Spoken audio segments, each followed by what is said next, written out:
My parents called me a useless failure and kicked me out. Go live on the streets? Dad yelled.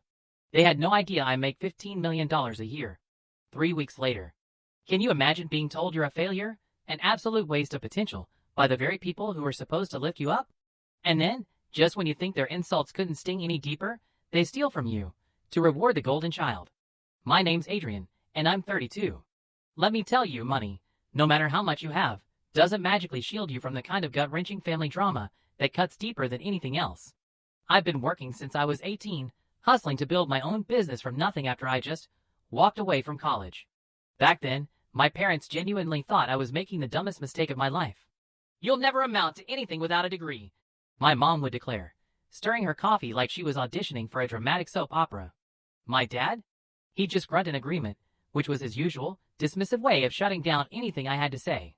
They had no idea I'd already launched my first online venture, a niche e-commerce store that would eventually blossom into a whole series of companies, generating millions every single year. But in their eyes, all they saw was a reckless, naive kid who just didn't want to work hard. We were never a close family, not really.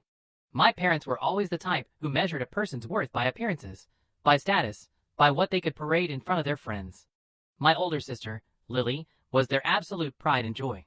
She was this corporate lawyer, with a pristine LinkedIn profile, a luxury handbag for every season, and the kind of cold, calculated confidence that could make an entire room go quiet.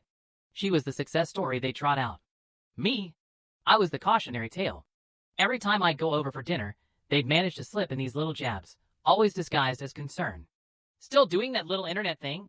My dad would ask, chuckling, as if it were a phase I'd eventually outgrow, like collecting comic books.